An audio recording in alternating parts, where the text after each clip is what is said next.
आगे बढ़ते हैं। उत्तर प्रदेश की राजधानी लखनऊ में आज एनडीए की एकजुटता का बड़ा प्रदर्शन देखने को मिला। योगी सरकार की ओर से आयोजित प्रेस कॉन्फ्रेंस में अपना दल समेत गठबंधन के सभी प्रमुख सहयोगी दलों के नेता एक ही मंच पर नजर आए। लोक भवन सभागार में आयोजित इस कार्यक्रम का मुख्य उद्देश्य प्रधानमंत्री नरेंद्र मोदी के नेतृत्व वाली सरकार के 12 वर्षों की उपलब्धियों और जन कल्याणकारी योजनाओं को जनता के सामने रखना था। इस दौरान एनडीए नेताओं ने केंद्र और राज्य सरकार की विभिन्न योजनाओं, विकास कार्यों और गरीब कल्याण से जुड़े कार्यक्रमों को सरकार की बड़ी उपलब्धि बताया। मंच पर सहयोगी दलों की मौजूदगी को राजनीतिक तौर पर भी अहम माना जा रहा है। इसे आगामी चुनावी चुनौतियों से पहले एनडीए की एकजुटता और मजबूती के संदेश के रूप में देखा जा रहा है। कार्यक्रम में नेताओं ने दावा किया है कि पिछले वर्षों में सरकार ने विकास, बुनियादी ढांचे, किसान कल्याण और सामाजिक सुरक्षा के क्षेत्र में कई महत्वपूर्ण काम किए हैं, जिनका लाभ देश और प्रदेश की जनता को मिला है।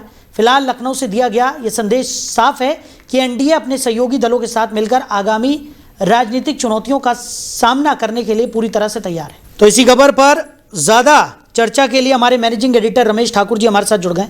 रमेश जी, मोदी सरकार के 12 साल पूरे हो गए हैं। यूपी में एनडीए ने अपनी उपलब्धियां गिनाई है। लखनऊ में एनडीए का शक्ति प्रदर्शन आज देखने को मिला है। कैसे देख रहे हैं? इसमें तमाम जो सहयोगी दल थे वो भी एक मंच पर नजर आए, यानी कि जो तमाम दल एनडीए में शामिल हैं उनकी एकजुटता यहां पर देखने को मिली है। देखिए साहिल, मुझे लग रहा है टाइमिंग बहुत बढ़िया है। 12 साल पूरे हुए हैं और देश के सबसे महत्वपूर्ण राज्य, सबसे बड़ा सूबा उत्तर प्रदेश में अब से 8-9 महीने बाद चुनाव है।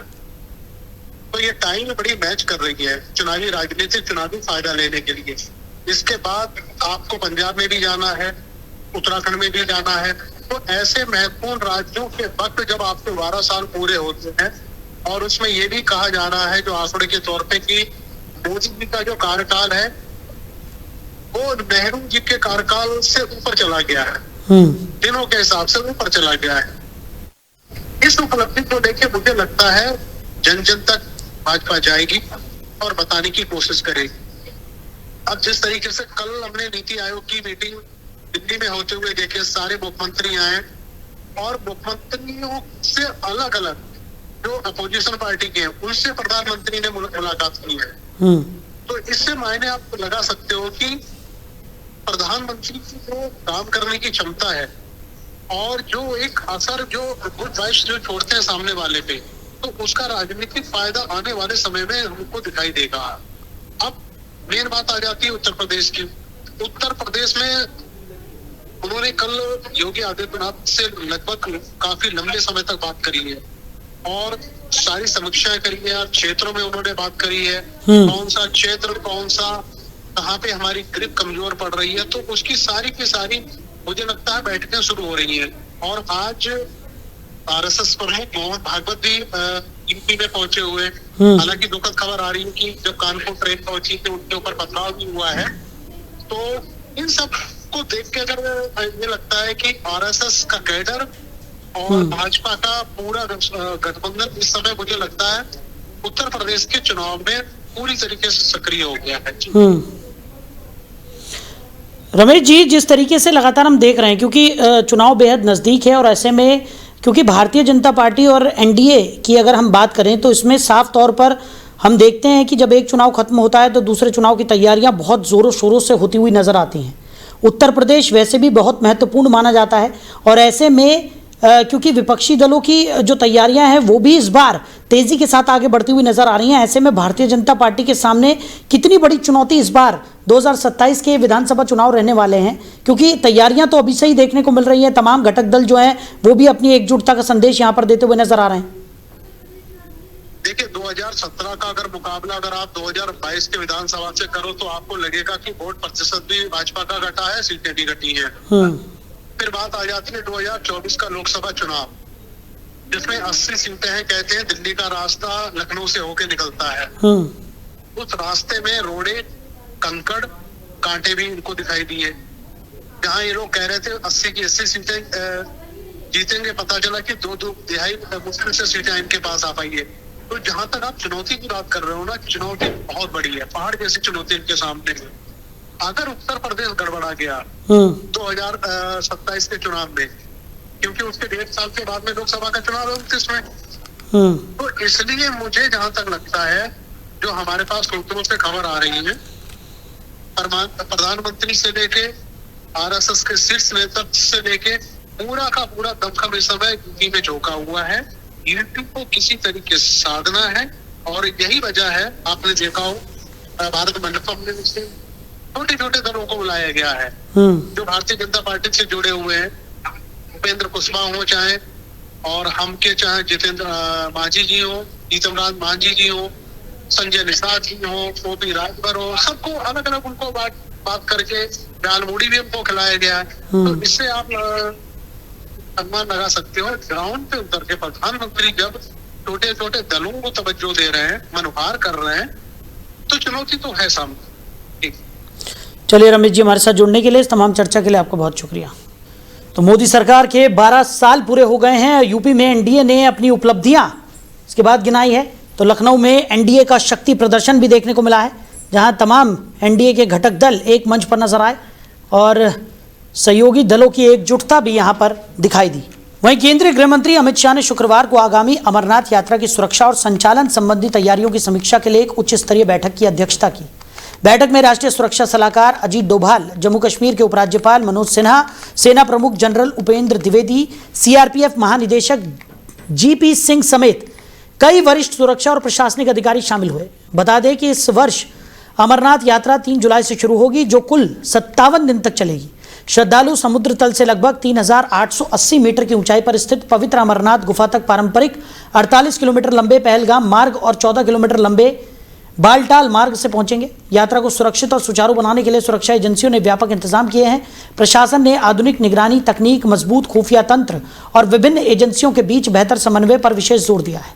सुरक्षा व्यवस्था के तहत जम्मू कश्मीर पुलिस ने portable RCIED jammer, deep search metal detector, विस्फोटक पहचान उपकरण और CCTV सिस्टम समेत कई आधुनिक सुरक्षा उपकरण तैनात कर दिए हैं। अधिकारियों का कहना है कि इस बार श्रद्धालुओं की सुरक्षा और सुविधा सुनिश्चित करने के लिए हर स्तर पर विशेष तैयारी की गई है। वहीं केंद्रीय गृह मंत्री अमित शाह ने दिग्गज निशानेबाज और कोच जसपाल राणा के असामयिक निधन पर गहरा दुख व्यक्त किया है। उन्होंने शोक संदेश में कहा कि जसपाल राणा ने अंतर्राष्ट्रीय स्तर पर शानदार प्रदर्शन कर भारत का नाम रोशन किया। उन्होंने कहा कि एक खिलाड़ी के रूप में उनकी उपलब्धियां और एक कोच के रूप में युवा निशानेबाजों को तैयार करने का योगदान हमेशा याद रखा जाएगा। गृह मंत्री ने कहा कि जसपाल राणा ने देश को कई प्रतिभाशाली खिलाड़ी दिए और भारतीय निशानेबाजी को नई ऊंचाइयों तक पहुंचाने में महत्वपूर्ण भूमिका निभाई। उन्होंने उनके निधन को खेल जगत के लिए एक बड़ी और अपूर्णीय क्षति बताया। अमित शाह ने शोक संतप्त परिवार, मित्रों और उनके शिष्यों के प्रति अपनी संवेदनाएं व्यक्त करते हुए दिवंगत आत्मा की शांति के लिए प्रार्थना की। वहीं उत्तर प्रदेश के मुख्यमंत्री योगी आदित्यनाथ ने भी पद्मश्री से सम्मानित अंतर्राष्ट्रीय ख्याति प्राप्त शूटर और शूटिंग कोच जसपाल राणा के असामयिक निधन पर गहरा शोक व्यक्त किया है। मुख्यमंत्री योगी आदित्यनाथ ने अपने शोक संदेश में कहा कि जसपाल राणा ने अपनी प्रतिभा और उपलब्धियों से देश का नाम विश्व स्तर पर रोशन किया। उन्होंने खिलाड़ी और कोच दोनों रूपों में भारतीय निशानेबाजी को नई पहचान दिलाने के में महत्वपूर्ण योगदान दिया। सीएम योगी ने उनके निधन को भारतीय खेल जगत के लिए अपूर्णीय क्षति बताते हुए कहा कि खेलों के प्रति उनका समर्पण और युवा खिलाड़ियों को तैयार करने का उनका योगदान हमेशा याद रखा जाएगा। मुख्यमंत्री ने दिवंगत आत्मा की शांति की कामना करते हुए शोक संतप्त परिवार, उनके प्रशंसकों और खेल जगत से जुड़े लोगों के प्रति गहरी संवेदनाएं व्यक्त की।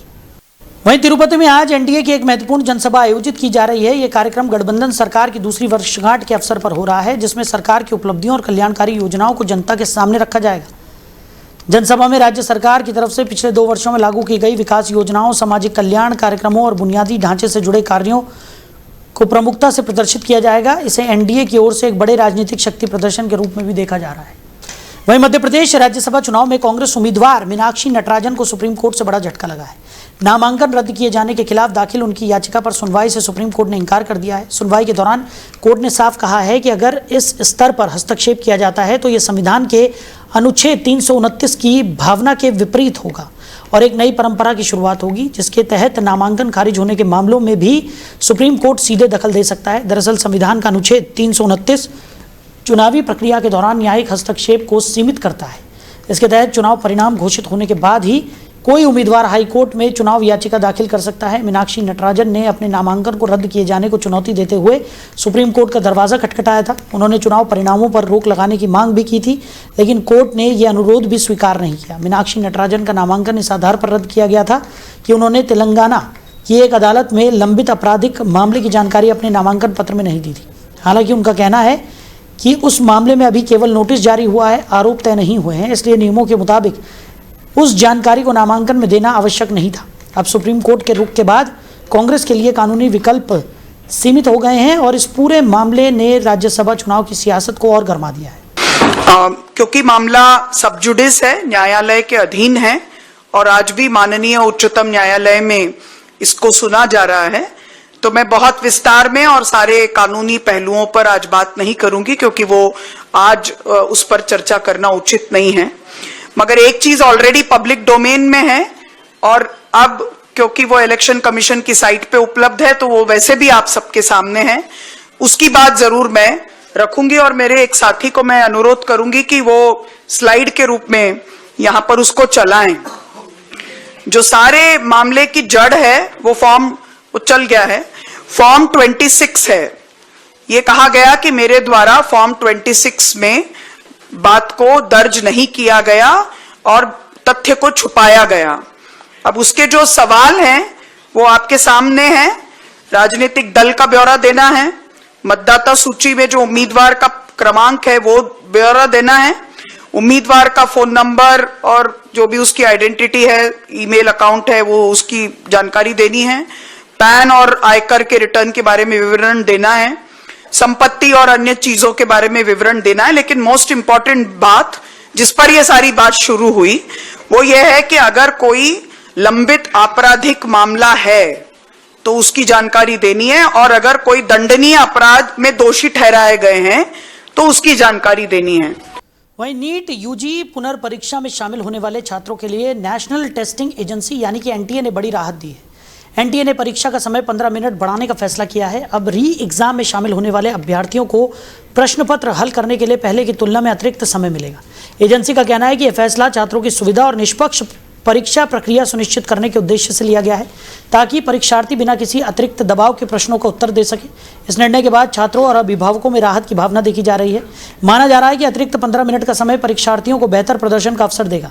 एनटीए ने छात्रों से परीक्षा से जुड़ी सभी नवीनतम जानकारियों के लिए आधिकारिक निर्देशों और अपडेट्स पर नजर बनाए रखने की अपील की है।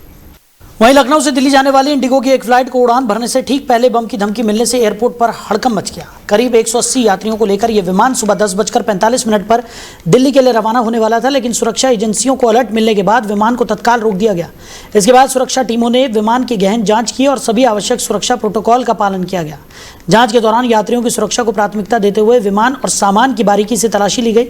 हालांकि राहत की बात यह रही कि जांच में बम की धमकी पूरी तरह फर्जी यानी कि फॉल्स कॉल साबित हुई। तो घटना के बाद सुरक्षा एजेंसियां धमकी देने वाले व्यक्ति की पहचान और उसके पीछे के मकसद का पता लगाने में जुट गए। वहीं जांच पूरी होने के बाद विमान संचालन को सामान्य करने की प्रक्रिया शुरू कर दी गई है। फिलहाल इस घटना ने एक बार फिर एयरपोर्ट सुरक्षा और फर्जी धमकियों को लेकर सवाल खड़े कर दिए हैं। वहीं ओमान के तट के पास हुए जहाज हादसे में भारतीय नाविकों की मौत के बाद ईरान ने गहरा दुख व्यक्त किया है। ईरान के विदेश मंत्रालय के प्रवक्ता और पब्लिक डिप्लोमेसी सेंटर के प्रमुख इस्माइल बगाई हमने ने भारतीय नाविकों के परिवारों के प्रति संवेदना जताते हुए भारत सरकार और भारतीय जनता के प्रति शोक व्यक्त किया है। इस्माइल बकाई ने सोशल मीडिया प्लेटफॉर्म एक्स पर जारी अपने बयान में अमेरिका पर गंभीर आरोप लगाए। उन्होंने कहा कि यह घटना अमेरिका की कथित आक्रामक समुद्री नीति का उदाहरण है और अंतर्राष्ट्रीय कानून और समुद्री सुरक्षा के सिद्धांतों के खिलाफ है। ईरान ने अंतर्राष्ट्रीय समुदाय से अमेरिका को उसके कथित गैर कानूनी व्यवहार के लिए जवाबदेह ठहराने की मांग भी की। बगाई का कहना है कि ऐसी घटनाएं वैश्विक शांति, सुरक्षा और समुद्री मार्गों पर सुरक्षित आवाजाही के लिए खतरा पैदा करती हैं। गौरतलब है कि ओमान के तट के पास हुए हमले में 24 भारतीय, आपको बता दें कि चालक दल के सदस्य सवार थे। इनमें से 21 भारतीयों को सुरक्षित बचा लिया गया जबकि 3 भारतीय लापता हो गए थे। बाद में तीनों भारतीय नाविकों के मारे जाने की पुष्टि हुई। भारत ने इस घटना पर अमेरिका के समक्ष कड़ा विरोध दर्ज कराया है और नई दिल्ली में अमेरिकी राजनयिक को औपचारिक विरोध पत्र सौंपा है। इस घटना के बाद पश्चिम एशिया में बढ़ते तनाव और समुद्री सुरक्षा को लेकर अंतर्राष्ट्रीय स्तर पर चिंता और गहरा गई है। वहीं यूरोप के कुछ हिस्सों, खासकर यूके के उत्तरी आयरलैंड में हाल ही में भड़की प्रवासी विरोधी हिंसा ने भारतीय समुदाय की चिंताएं बढ़ा दी। बेलफास्ट में हुई हिंसक घटनाओं के दौरान कुछ भारतीयों के घरों और दुकानों को निशाना बनाए जाने की खबरें सामने आई हैं। प्रदर्शनकारियों की तरफ से विदेशी बाहर जाओ जैसे नारे लगाए जाने के स्थानीय भारतीय समुदाय में डर का माहौल है। स्थिति को देखते हुए भारतीय अधिकारी और दूतावास स्थानीय भारतीय समुदाय के लगातार संपर्क में है। उत्तरी आयरलैंड में करीब 10,000 भारतीय मूल के लोग रहते हैं। हालांकि ब्रिटेन समेत कई यूरोपीय देशों की सरकारों ने नस्लभेदी हिंसा की कड़ी निंदा की है। विशेषज्ञों का मानना है कि ये तनाव कुछ इलाकों तक सीमित है और इसे पूरे यूरोप की स्थिति के रूप में नहीं देखा जाना चाहिए। फिलहाल सुरक्षा एजेंसियां हालातों पर नजर बनाए हुए हैं और प्रभावित क्षेत्रों में अतिरिक्त सतर्कता बरती जा रही है। तो फिलहाल इस बुलेटिन में मेरे साथ इतना ही। आप बने रहिए। नमस्कार।